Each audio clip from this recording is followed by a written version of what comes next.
Здравствуйте, уважаемые телезрители. Мы рады приветствовать вас. Мы, Тимур Ужахов и Хади Аздоева, представляем вашему вниманию новый телевизионный проект под названием «Занимательные факты». «Занимательные факты» – блок интересных сюжетов на самые разные темы, как у нас в республике, так и в мире в целом. Первое, с чего мы хотели бы начать сегодняшнюю передачу, это экскурс в историю ингушей в рубрике «Известные сыны Отечества». И начнем мы сегодня с известной личности. Это полковник царской армии, полный георгиевский кавалер, участник русско-турецкой войны Джабагиев Эльджи Джабагиевич. Как его еще называли Ижи, родился 2 января в 1838 году и являлся сыном основателя фамилии Джабагиевых, которая, в свою очередь, происходила из древнего рода Точиевых. Основатель рода Точ, по преданию, являлся человеком выдающимся и имел обширные связи. Был хорошо известен в Персии и Турции, а царь Грузии Ираклий II, принимая его у себя, оказывал ему почти царские почести. В 1878 году с Балкан на родину возвращался ингушский полк. Позади были бои на заснеженных полях Болгарии. На Шипкинском перевале осада неприступной крепости Плевен и жесткие сабельные схватки с потомками свирепых янычар. Русская армия принесла Болгарии освобождение от 500-летнего турецкого ига, и ингушский полк внес весомый вклад в эту трудную победу. Среди награжденных знаками отличия был молодой офицер, отличившийся в ходе Балканской кампании Ижи Джабагиев. Далее, после русско-турецкой войны, военная карьера Ижи Джабагиева не закончилась. Он успешно продвигался по служебной лестнице, пока, наконец, не вышел в отставку в чине полковника царской армии. Согласно табели о рангах Петра I, обладателю такого высокого чина присуждался дворянский титул, так что Ижи, помимо всего прочего, являлся дворянином Российской империи, а также был удостоен многих наград высокого ранга. После отставки он жил у себя на родине в селении Насыркорт. Говорят, что часть Насыркорта на левом берегу реки Назранки называлась Ижи-Юрт. И это лишнее подтверждение того, что Ижи Джабагиев был личностью незаурядной. Да, и вот об этом гласит история. Будучи уже совсем больным, он узнал, что его собирается навестить человек, с которым он всю жизнь явно и тайно соперничал. Не желая, чтобы его застали в таком виде, он встал, одел черкеску, в которой не раз покорял поля сражений, и достойно встретил гостя, угостив и проводив его с таким беспечным видом, что тот и заподозрить не мог о его смертельной болезни. Когда наконец-то гость ушел, Джабагиев вернулся в свою комнату и в тот же день скончался. Было ему всего 42 года. Яркая, но трагическая судьба. Но все-таки, Хади, этот человек прожил, пускай хоть и нелегкую, но все-таки очень яркую жизнь и оставил после себя 2 сыновей, которые внесли огромный вклад в историю нашего народа. И это известная всем личность – ингушские общественные просветители Бисангирей и Магомед Джабагиева, о которых мы расскажем вам в одной из следующих передач.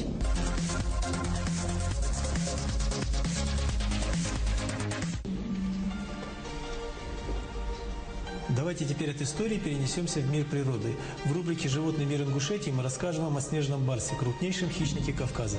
Барс – снежный леопард, или как его еще в народе называют ирбис, представитель семейства кошачьих, обитающий в горной местности, и может подниматься в горы на высоту до 1000 метров над уровнем моря. Длина тела достигает более 2 метров в длину, с массой тела свыше 50 килограмм. Кроме Кавказа, снежный барс распространен в Средней Азии, Иране, Афганистане и Пакистане. Ведет он одиночный образ жизни, логово устраивает в скалистых нишах, очень ловко лазит по деревьям и перемещается по практически отвесным склонам гор. Охотится на горных туров, серн и других животных, обитающих в горах. В связи с активацией в последние десятилетия человеческой деятельности данный вид находится, к сожалению, на грани исчезновения. Это также обусловлено высоким спросом на шкуры животного. Охота на барса в прежние времена у ингушских охотников считалась опасным, но отважным делом. А знаешь ли ты, Тимур, легенду об известном в горах охотнике Гвейте-Шитуре? Однажды, во время одного из выходов в горы, ему навстречу выскочил барс. Шутур хотел убить его, но вдруг пожалел, увидев, что тот жалобно скулит и приближается ползком. Охотник понял, что-то не так, и зверь ищет помощи. Осмотрев его, он увидел рану на лапе. Принеся зверя домой, он промыл ему рану и наложил на нее повязку.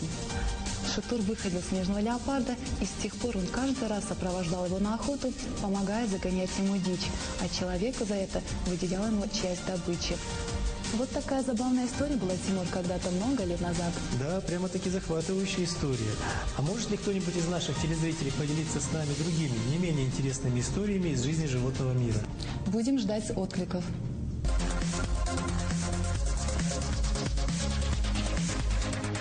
сейчас в рубрике «Исторические события» речь пойдет о формировании системы образования в Ингушетии.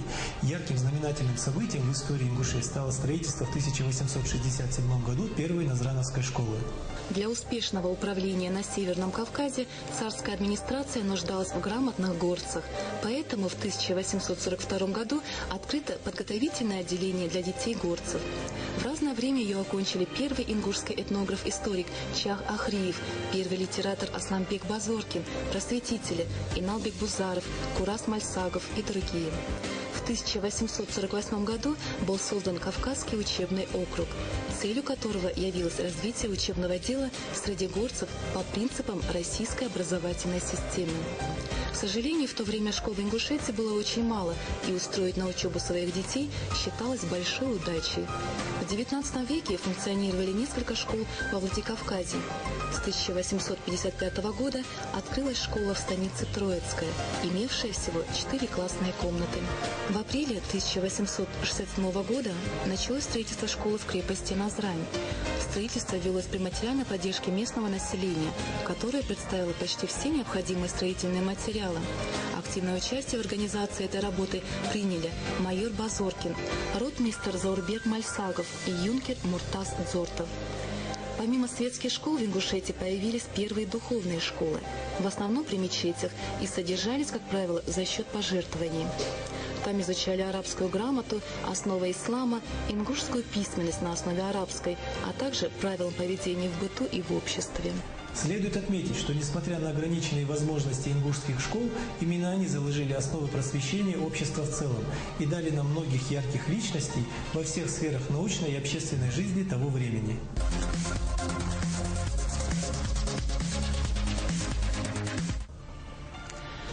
И в завершении нашей передачи мы представляем вам рубрику, которая может заинтересовать все поколения зрителей. Это астрономия. Что мы знаем о нашей планете и о космосе в целом?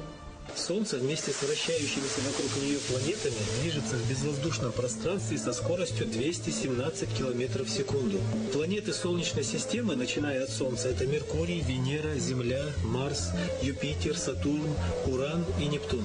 Для сравнения, Земля делает оборот вокруг Солнца за 365 дней. Для этого Меркурию необходимо всего лишь 88 дней, а Плутону 248 лет. Расстояние от Солнца до Земли около 150 миллионов километров. Свет от Солнца до Земли летит более 8 минут. Свет от звезд летит сотни и тысячи лет. Возможно, этих звезд уже нет, но мы продолжаем видеть их свет. Тимур, а как ты думаешь, нашим телезрителям понравилась наша сегодняшняя передача? А ответ на этот вопрос мы узнаем из писем наших уважаемых телезрителей, которые они пришлют нам на адрес ГТРК Ингушетия в передачу «Занимательные факты». Ну что ж, подошло время прощаться. До свидания. До новых встреч.